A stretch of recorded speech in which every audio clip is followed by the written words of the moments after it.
ಸಾವಿನ ಗುಡ್ಡ ಎಷ್ಟು ಸಾವುಗಳನ್ನು ತಂದಿಟ್ಟಿದೆ ಅಂದರೆ ಈಗ 150 ದಾಟಿದೆ. ಚಾಮರಾಜನಗರ ಮೂಲದ ರಾಜೇಂದ್ರ ರತ್ನಮ್ಮ ಇಬ್ಬರು ನಾಪತ್ತೆಯಾಗಿದ್ದಾರೆ. ಚಾಮರಾಜನಗರ ತಾಲೂಕಿನ ಇರಸವಾಡಿ ಗ್ರಾಮದಲ್ಲಿ ನೀರವ ಮೌನ ಈಗ ಆವರಿಸಿರೋದು.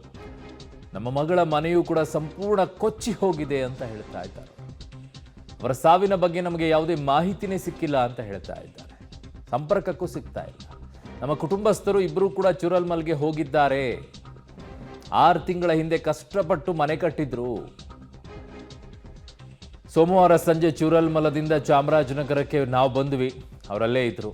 ರತ್ನಮ್ಮ ಅವರ ನಾದ್ನಿ ಜ್ಯೋತಿ ಅವರು ಪಬ್ಲಿಕ್ ಟಿವಿ ಜೊತೆಗೆ ಮಾತನಾಡಿದ್ದಾರೆ. ಏನಾಯ್ತು ಅನ್ನೋದನ್ನ ವಿವರಿಸಿದ್ದಾರೆ. ರಾಜೇಂದ್ರ ಮತ್ತು ರತ್ನಮ್ಮ ಇಬ್ಬರೂ ಕೂಡ ನಾಪತ್ತೆಯಾಗಿರುವಂಥದ್ದು ಚಾಮರಾಜನಗರದಿಂದ. ಏನು ಮಾತನಾಡಿದ್ದಾರೆ ಅನ್ನುವಂಥದ್ದನ್ನ ಕೇಳಿಸ್ಕೊಳ್ಳೋಣ. ಚಾಮರಾಜನಗರ ಮೂಲದ ರಾಜೇಂದ್ರ ಮತ್ತು ರತ್ನಮ್ಮ ಇಬ್ಬರೂ ಕೂಡ ನಾಪತ್ತೆಯಾಗಿರೋದು. ಈಗ ಅಲ್ಲಿ ಒಂದೊಂದು ಮನೆಗೂ ಕೂಡ ಒಂದೊಂದು ಕಥೆಗಳು ಬರುತ್ತೆ. ಈಗ ಅಲ್ಲಿ ಯಾವ್ಯಾವ ರೀತಿಯಲ್ಲಿ ಇರುತ್ತೆ. ಅವ್ರು ಹೇಳ್ತಾ ಇದ್ರು ಆವಾಗಲೇ ಮಂಡ್ಯದ ವಿಚಾರದಲ್ಲಿ KR ಪೇಟೆ ಅವರು ಬರಕ್ಕೆ ಹೇಳಿದೆ, ನಾನು ನಾಳೆ ಬರ್ತೀನಿ ಅಂತಂದಿದ್ರು. ಅಷ್ಟೊತ್ತಿಗೆ ರಾತ್ರಿ 1 ಗಂಟೆಗೆ ಹಿಂಗೆ ಆಗೋಯ್ತು ಅಂತ ಹೇಳಿ ಎಲ್ಲ ಬ್ಯಾಗ್ ಎಲ್ಲ ಪ್ಯಾಕ್ ಮಾಡ್ಕೊಂಡಿದ್ರು ಅಂತ ಹೇಳಿ. ಏನು ಅನಿಸಿರಬಾರ್ದು. ಆ ಮಗು ಕಣ್ಣು ಮುಂದೆನೇ ಹೋಗಿದೆ ಅಂತಂದಾಗ ಅವ್ರ ಕುಟುಂಬದಲ್ಲಿರೋರಿಗೆ ಹೆಂಗೆ ಆಗಿರಬೇಕು ಸಂಕಟ, ಎಷ್ಟು ಅಸಹಾಯಕರಾಗಿ ನಿಂತಿರಬೇಕು ಅವರು, ಎಂಥ ಪರಿಸ್ಥಿತಿಗಳ ನಿರ್ಮಾಣ ಆಗಿರಬೇಕಲ್ಲಿ. ಸಣ್ಣ ಪುಟ್ಟದ್ದು ನಾವೇನಾದರೂ ವ್ಯತ್ಯಾಸ ಆದರೆ ಹಂಗಾಯಿತು ಹಿಂಗಾಯಿತು ಅಂತೇಳೆಲ್ಲ ಅಂತೀವಿ. ಅಲ್ಲಿ ಹೆಂಗಾಗಿದೆ ಪರಿಸ್ಥಿತಿ ಈಗ ನೋಡಿ. ಅಲ್ಲಿ ಒಳಗಡೆ ಸಿಕ್ಕಾಕೊಂಡಿರೋರನ್ನ, ಸಿಕ್ಕಿರುವಂಥವ್ರು, ಜೀವ ಉಳ್ಕೊಂಡಿರುವಂಥವ್ರಂತೂ ಅದೃಷ್ಟವಂತರು ಎಲ್ಲ. ಅದರಲ್ಲಿ ಪಾಪ ಅದರಲ್ಲೂ ಮತ್ತೆ ಅವರು ಅದೃಷ್ಟವಂತರು. ಯಾಕೆ ಅಂತಂದರೆ ಅವ್ರ ಕುಟುಂಬದವ್ರನ್ನ ಕಳ್ಕೊಂಡು ಒಂಟಿಯಾಗಿರುವಂಥ ಪರಿಸ್ಥಿತಿ ಈಗ ಅವರದ್ದು.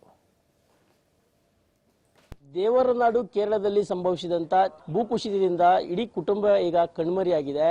ಕುಟುಂಬಸ್ಥರು ನಿಜವಾಗ್ಲೂ ಕೂಡ ಕಣ್ಣೀರು ಮೂಲಕವಾಗಿ ಅಕ್ಷರಶಃ ರೋದನೆಯನ್ನ ಪಡ್ತಾ ಇರ್ತಕ್ಕಂಥದ್ದು. ಇದೀಗ ಆ ಕುಟುಂಬಸ್ಥರು ನಮ್ಮೊಟ್ಟಿಗಿದ್ದಾರೆ. ನಾನು ಅವ್ರನ್ನೇ ಮಾತಾಡಿಸ್ತಾ ಹೋಗ್ತೀನಿ. ಅಮ್ಮ, ಇದೀಗ ನಿನ್ನೆ ನಡೆದಂಥ ಘಟನೆಯಲ್ಲಿ ನಿಮ್ಮ ಅಳಿಯ ಮತ್ತೆ ಮಗಳು ಇಬ್ರು ಕೂಡ ಕಣ್ಮರೆಯಾಗಿದ್ದಾರೆ. ಏನು ಹೇಳ್ತೀರಮ್ಮ? ಹೊರಗೆ ಹೊಂಟೋಗರ ಕಸ ಇಬ್ಬರು ಹೊಂಟೋಗರ ಕಸ. ನಾನು ಹೋಗಿ 2 ತಿಂಗಳಿದ್ದು ಬಂದ್ಬಿಟ್ಟು ಈಗ 15 ದಿವಸ ಆಯ್ತು.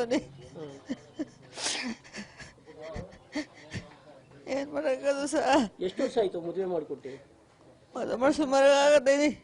25 ವರ್ಷ ಆಯ್ತು. ಕಡೂರಿ ಜೂರ್ನ ಮಲೆ ಅಷ್ಟೇಟು ಅನಿ ಚೂರ್ನ ಮಲೆ ಅಷ್ಟೇಟು ಮುಂಡಕಾಯಿ ಅಟ್ಟ ಮಲ 4 ಅಷ್ಟಿಟ್ಟ ಬಾಯಿ ಚೂರ್ನ ಮಲೆ ಅಷ್ಟೇಟು ಅನಿ. ಅಮ್ಮ, ಈಗ ಅವ್ರಿಗೆ ಮದುವೆ ಆದಂಥ ಸಂದರ್ಭದಲ್ಲಿ ಈಗ ಹೊಸದಾಗಿ ಮನೆ ಕಟ್ಟಿದ್ರು. ಎಷ್ಟು ತಿಂಗಳಾಗಿತ್ತು ಮನೆ ಕಟ್ಟಿ? 4 ತಿಂಗಳಾಯ್ತು ಸಹ. 4 ತಿಂಗಳಾಯ್ತು ಕಟ್ಟಿ. ಅವರು ಹುಟ್ಟಿ ಬೆಳೆದಿದ್ದೆಲ್ಲ ಅಲ್ಲೇನಾ? ಅಲ್ಲೇ ಇರೋದ? ಅಲ್ಲೇ ಬೆಳೆದ್ರು ನೀ. ಎಷ್ಟೆಟ್ಲಿ ಬೆಳೆದ್ರು. ಹಳ್ಳಿನೂ ಅಲ್ಲಿ ಬೆಳೆದ. ಕಡೂರು ಎಷ್ಟೆಟ್ಟು ಹಳ್ಳಿನದು. ಚೂರ್ನ ಮರ ನನ್ನ ಮಗಳದು ನೀ. ಈಗ ಅವ್ರ ಬಗ್ಗೆ ಏನಾದ್ರು ಗೊತ್ತಾಯ್ತಾ ನಿಮ್ಗೆ? ಗೊತ್ತಿಲ್ಲ ಸರ್. ಈಗ ಅವ್ರ ಕುಟುಂಬದ ಮತ್ತೊಬ್ರು ಇದ್ದಾರೆ, ಅವ್ರನ್ನೇ ಮಾತಾಡಿಸ್ತೀನಿ. ಅಮ್ಮ, ಈಗ ಕಣ್ಮರಿಯಾಗಿದೆ ನಿಮ್ಮ ಕುಟುಂಬಸ್ಥರು, ಏನು ಹೇಳ್ತೀರಮ್ಮ? ಏನು ಹೇಳೋದು ಸರ್, ನಾವು ಮೊನ್ನೆ ತಾನೇ ಹೋಗಿದ್ದು ಬಂದ್ವು ಸರ್. ನಾವು ಬರೋ ರಾತ್ರಿನೇ ಹಂಗಾಗಿರೋದು ಸರ್. ನಾವು ಸಾಯಂಕಾಲ ಬಂದ್ವಿ ಇಲ್ಲಿ ಒಂದು 6 ಗಂಟೆಗೆ. ಪುನಃ 3 ಗಂಟೆ ರಾತ್ರಿಯಲ್ಲಿ ನಮ್ಮ ಯಜಮಾನ್ರಿಗೆ ಫೋನ್ ಬಂತು ಸರ್, ಈ ಥರ ಆಗಿದೆ ಎಲ್ಲ ಭೂಮಿಯಲ್ಲಿ. ಫಸ್ಟು ನಿಮ್ಮ ಅಕ್ಕದಿರಿಗೆ ಫೋನ್ ಮಾಡಿ ವಿಚಾರಿಸಿ ಎಲ್ಲಿದ್ದಾರೋ ಏನು ಅಂತ. ಅಲ್ಲಿಂದ ಆ ಕಡೆಯಿಂದ ಫೋನ್ ಬಂತು ಸರ್. ಅಲ್ಲ, ಒಂದು ವೇಳೆ ನೀವು ಕೂಡ ಅಲ್ಲೇ ಇದ್ದಿದ್ರೆ ನೀವು ಕೂಡ ಗುಡ್ಡ ಕುಸಿತದಿಂದ ನಿಮಗೂ ತೊಂದರೆ ಆಗ್ತಿತ್ತು ಸರ್. ನಾವು ಅದೇ ಮನೇಲೇ ಇದ್ದದು ಸರ್. ಇವ್ರ ಅಕ್ಕನ ಮನೇಲಿ ನಾವು ಇದ್ದು ಬಂದಿರೋದು ಬೆಳಿಗ್ಗೆ. ಎಷ್ಟು ದಿನ ಇದ್ರಿ ಅಲ್ಲಿ? ನಾವು 7 ದಿನ ಇದ್ವು ಸರ್. ಶನಿವಾರ ಹೋಗಿದ್ವು. ಭಾನುವಾರ ನೈಟು ಸುಮಾರಾಗಿ ನೀರು ಬತ್ತಿತ್ತು ಸರ್ ಮೇಲುಗಡೆ. ಆಗ ಎಲ್ಲರಿಗೂ ಮೇಲ್ಕೊಂಡೋದ್ರು ರೋಡ್ಗೆ. ಯಾಕಂದರೆ ರಾತ್ರಿ ಟೈಮು ಯಾವಾಗ ಬತ್ತೆ ಅಂತ ಗೊತ್ತಾಗಲ್ಲ. ನಾವು ಮೇಲ್ಕೊಂಟೈತೀವಿ ಅಂದ್ಬಿಟ್ಟು ಮೇಲೆ ಇದ್ವು ಸರ್. ಪುನಃ ಬೆಳಗ್ಗೆ ಕೆಳಗೆ ಬಂದಿದ್ವು. ಪುನಃ ಸಾಯಂಕಾಲ ಆದಮೇಲೆ ಸುಮಾರು ಪರವಾಗಿಲ್ಲ ಅಂತ ತಮ್ಮನಿಗೆ ಅಂದರು. ರಾತ್ರಿ ಎಲ್ಲ ಊಟ ಮಾಡ್ಕೊಂಡು ಮನೆ ಕಳ ಟೈಮ್ಲಿ ನಾವು ಮೇಲ್ಗಡೆ ಹೊಂಟೈತೀವಿ ಕಡೆ, ನಾವು ಕೆಳಗಡೆ ಇರಲ್ಲ ಅಂತಲೂ ಅಂದರು. ಸರಿ, ನೀವು ಮೇಲ್ಗಡೆ ಹೊಂಟೋಗು ರೋಡ್ಗೆ ಇರಬೇಡ ಅಂತ ತಮ್ಮವರೇ ಅಂದರು. ಅಂದರೆ ಪುನಃ ರಾತ್ರಿ 3 ಗಂಟೆ ರಾತ್ರಿಯಲ್ಲಿ ಬೇರೆಯವರು ಫೋನ್ ಮಾಡಿ ವಿಚಾರಿಸೋಕ್ಕೆ ಹೇಳ್ತಾಯಿದ್ರು. ಬೆಳಿಗ್ಗೆ ಸರ್ ಹೋಗಾರೆ, ಇನ್ನೂ ಏನು ಗೊತ್ತಿಲ್ಲ ಸರ್. ಅಂದರೆ ಆ ಕಡೆ ಬಿಡ್ತಾನೂ ಇಲ್ವಂತೆ. ಅವ್ರಿಗೆ ಎಲ್ಲ ಅಲ್ಲೇ ಗೊತ್ತು ಸರ್, ಎಲ್ಲರೂ ಪರಿಚಯದವ್ರೆ ಅವ್ರೆ. ಅಂದರೆ ಆ ಕಡೆ ಒಳಗಡೆ ಬಿಟ್ರೆ ಏನೋ ಎತ್ತಲೆ ಅಂತ ವಿಚಾರಿಸ್ಬೋದು. ಆ ಕಡೆ ಬಿಡ್ತಾನೆ ಇಲ್ವಂತೆ ಸರ್ ಅವ್ರನ್ನ. ಈಗ ಸಂಪೂರ್ಣವಾಗಿ ಅವ್ರು ಕಟ್ಟಿದಂಥ ಹೊಸ ಮನೆ ಸಂಪೂರ್ಣವಾಗಿ ನೆಲಸಮ ಆಗ್ಬಿಟ್ಟಿದ್ಯಾ?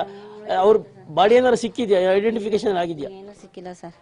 ಅವ್ರ ವಿಚಾರನೇ ಇಲ್ಲ ಸರ್. ಅವರು ಗೊತ್ತಿರೋರಿಗೆಲ್ಲ ಫೋನ್ ಮಾಡಿ ತಿಳಿಸಿದ್ವು, ಯಾರು ಈ ಕಡೆ ಬಂದಿಲ್ಲ ಅಂತಾರೆ. ಒಂದು 4-5 ಮೂಲೆಯಲ್ಲಿ ಎಲ್ಲವೂ ಒಂದಿಷ್ಟಿಷ್ಟು ಜನ ಕುಣಿಸಿದಾರಂತೆ ಸರ್. ಅಂದರೂ ಆ ಕಡೆ ಎಲ್ಲೂ ಇಲ್ಲ ಅಂತವ್ರೆ. ಆಮೇಲೆ ಬಾಡಿಗಳೆಲ್ಲ ಆಸ್ಪತ್ರೆಯಲ್ಲಿ ತಗೊಂಬಂದಾರೆ, ಒಂದು ಸ್ವಲ್ಪ ಡ್ಯಾಮೇಜ್ ಆಗಿರೋರ್ನೆಲ್ಲ ಕರ್ಕೊಂಬಂದಾರೆ. ಅಲ್ಲೆಲ್ಲ ಹೋಗಿ ನೆನ್ನೆ ನೋಡಿದ್ರಂತೆ ಸರ್, ಎಲ್ಲೂ ಕಾಣ್ತಿಲ್ವಂತ. ಅಂದರೆ ಇನ್ನೂ ಅವ್ರ ಅಡ್ರೆಸ್ಸೇ ಇಲ್ಲ, ಗಂಡ ಇಡ್ತೀರಿ ಇಬ್ಬರದು ಏನು ಅನ್ನೋದು ಗೊತ್ತಿಲ್ಲ ಸರ್. ಅವ್ರ ಕುಟುಂಬದ ಮತ್ತೊಬ್ರು ಇದ್ದಾರೆ, ನಾನು ಕೂಡ ಅವ್ರನ್ನ ಮಾತಾಡಿಸ್ತೀನಿ. ಅಮ್ಮ, ಈಗ ನಿಮ್ಮ ಕುಟುಂಬದ ರತ್ನಮ್ಮ ಮತ್ತೆ ರಾಜೇಂದ್ರ ಮಳಿಯ ಅವರು ಕೂಡ ಕಣ್ಮರಿಯಾಗಿದ್ದಾರೆ, ಏನು ಹೇಳ್ತೀರಾ? ಯಾನು ಹೇಳಮ್ಮ ಸ್ವಾಮಿ, ನಮ್ಮ ಕಾಣಾಗಿರೋರು ಅಂದ್ರೆ ಯಾನು ಹೇಳಂತಾರೆ, ಯಾನು ಹೇಳಮ್ಮ ನಮೀಗ ಯಾನು ಹೇಳಕ್ಕೂದ್ರಿ ಇಲ್ಲ. ನಾನು ಯಾನು ಹೇಳಿ ಸ್ವಾಮಿ. ಓಕೆ, ಇದಿಷ್ಟು ಒಂದು ಕುಟುಂಬಸ್ಥರ ಮಾತುಗಳಾಗಿರ್ತಕ್ಕಂಥದ್ದನ್ನು ನಾವು ಕಾಣ್ತಾ ಇದ್ದೀವಿ. ಕುಟುಂಬಸ್ಥರು ನಿಜವಾಗ್ಲೂ ಕೂಡ ಕಣ್ಣೀರು ಹಾಕೋದ್ರ ಮೂಲಕವಾಗಿ ಮೂಕ ವೇದನೆಯನ್ನ ಅನುಭವಿಸ್ತಿರ್ತಕ್ಕಂಥದ್ದು. ಇಡೀ ಮನೆಯಲ್ಲಿ ಕೂಡ ಒಂದು ಸ್ಮಶಾನ ಮೌನ ಆವರಿಸಿದೆ. ಕ್ಯಾಮರಾ ಪರ್ಸನ್ ನಿತಿನ್ ಜೊತೆ ವಿಜಯ್ ಕುಮಾರ್, ಪಬ್ಲಿಕ್ ಟಿವಿ, ಚಾಮರಾಜನಗರ. ಕಸ ಆತ ಇಬ್ಬರು ಹೊಂಟೋಗರ ಕಸ. ನಾನು ಹೋಗಿ 2 ತಿಂಗಳಿದ್ದಿ ಬಂದ್ಬಿಟ್ಟು ಈಗ ಒಂದು 15 ದಿವಸ ಆಯ್ತು. ಏನು ಮಾಡೋಕ್ಕದು ಸಹ. ಎಷ್ಟು ವರ್ಷ ಆಯ್ತು ಮದುವೆ ಮಾಡಿಕೊಟ್ಟು? ಮದುವೆ ಸುಮಾರು ಆಗತ್ತೈತಿ, 25 ವರ್ಷ ಆಯ್ತು. ಮೇಪಡಿ ಕಡೂರು ಎಡ್ಬಿಟ್ಟು ಕರೂರೇ ಜೂರ್ನ ಮಲೆ ಎಸ್ಟೇಟು ಅನ್ನಿ, ಜೂರ್ನ ಮಲೆ ಎಸ್ಟೇಟು ಮುಂಡಕಾಯಿ ಅಟ್ಟ ಮಲ ಈಗ ಕಾಣಿಸಿಲ್ಲ. ಮದುವೆ ಮಾಡಿಕೊಟ್ಟು ಒಂದು 20 ವರ್ಷ ಆಗದೆ. ಹೊಸಮನೆ ಕಟ್ಟಿದ್ರು 6 ತಿಂಗಳಿಂದ. ಈ ಹೊಸಮನೆ ಸಮೇತ ಸಂಪೂರ್ಣ ನಾಶ ಆಗಿದೆ. ಪೂರ್ತಿ ಅದ್ರ ಮೇಲೆ ನೀರು ಹರಿತಾ ಇದ್ದಂತ ನಾವು ಹೋಗಿರ್ನಲ್ಲಿ ಇವ್ರು ಹೋಗಿದ್ರು. ಈಗ ಹಳೆಯ ಮಗಳು ಇಬ್ರು ಕೂಡ ಕಾಣ್ತಾ ಇಲ್ಲ, ಹಳೆ ಮಗ ಇಬ್ಬರು ಕಾಣ್ತಾ ಇಲ್ಲ. ಅವ್ರೇನೋ ಇಂಟಿಮೇಷನ್ ಕೊಟ್ಟಿದ್ದಾರೆ ಸರ್ ನಿಮ್ಗೆ? ಅವ್ರು ಏನಾಗಿದೆ, ಅವ್ರ ಪರಿಸ್ಥಿತಿ ಏನು ಅಂತ? ಹೋಗಾರ, ಅವ್ರ ತಮ್ಮವರು ಹೋಗಾರ, ಇದು ಯಾವುದು ಇನ್ನು ಯಾವುದು ಸಿಕ್ಕಿಲ್ಲ. ಈಗ ನಿಮ್ಮ ಹಳೆಯ ಇಬ್ರು ಕೂಡ ಎಷ್ಟು ವರ್ಷ ಆಗಿತ್ತು ಅವ್ರು ಮದುವೆ ಮಾಡ್ಕೊಟ್ಟು? ಮದುವೆ ಮಾಡಿ ಒಂದು 20 ವರ್ಷ ಆಗದ. ಮಕ್ಕಳಿಲ್ಲ ಅವರಿಬ್ಬರೇ. ನಮ್ಮೆಲ್ಲ ಬಂದ್ಬಿಟ್ಟು ಇಲ್ಲಿಗ ಅವ್ರು ಮದುವೆ ಮಾಡಿಕೊಟ್ಟು ನಮ್ಮೆಲ್ಲ ಅಲ್ಲಿ ಇದ್ದದು. ಆಮೇಲೆ ಈ ಕಡೆ ಬಂದ್ಬಿಟ್ಟು ಅವ್ರು ಅಲ್ಲಿ ಉಳ್ಕೊಂಡ್ರು. ಮದುವೆ ಮಾಡಿದ್ಮೇಲೆ ಅದು ಅಲ್ಲಿಗೆ ಅದ್ರ ಪಕ್ಕದಲ್ಲಿ ಕಡೂರು ಅಂತದ, ಅಲ್ಲಿಗೆ ಮದುವೆ ಮಾಡಿಕೊಟ್ಟಿದ್ದು. ಅವ್ರು ಅಲ್ಲೇ ಒಂದಷ್ಟು ಇಲ್ಲಿ ಜಾಗ ತಕೊಂಡು ಅಲ್ಲೇ ಮನೆ ಮಾಡ್ಕೊಂಡು ಇದ್ರು. ತುಂಬಾ ಕಷ್ಟಪಟ್ಟಿದ್ರ ಸರ್ ಮನೆ ಮಾಡ್ಲಿಕ್ಕೆ? ಈಗ ಕಾಣ್ತಿಲ್ಲ, ಏನ್ ಹೇಳ್ತೀರಾ ಸರ್? ಏನು ನಮ್ಗೆ ಯಾವ್ದಾದ್ರು ಮೈಯತ್ತಿ ಸಿಕ್ಬೇಕು, ಹುಡುಕ್ತ ನೆನ್ನೆದು ಹೋಯ್ತವ್ರ. ಈಗ ಏನು ಹೇಳ್ತೀರಾ ಅಂದರೆ ಏನು ಹೇಳಬೇಕು ಅವರು? ಏನು ಹೇಳಬೇಕು ಅವರು? ಏನು ಹೇಳ್ತೀರಾ ಅಂದರೆ ಸಂಕಟ ಪಡ್ತಿರ್ತಾರೆ, ಏನಾಗಿದೆ ಅಂಥೇಳಿ ಒಂದು ನಂಬಿಕೆ ಇರುತ್ತೆ, ಎಲ್ಲಾದರೂ ಇರ್ತಾರೆ, ರಕ್ಷಣೆ ಇರ್ತಾರೆ, ಏನೋ ಫೋನ್ ಸಿಗ್ತಾ ಇಲ್ವೇನೋ ಅನ್ನೋ ರೀತಿಯಲ್ಲಿ ಇರ್ತಾರೆ. ಬಟ್ ಅದನ್ನು ಫೇಸ್ ಮಾಡೋದೇ ಭಾಳ ಕಷ್ಟ.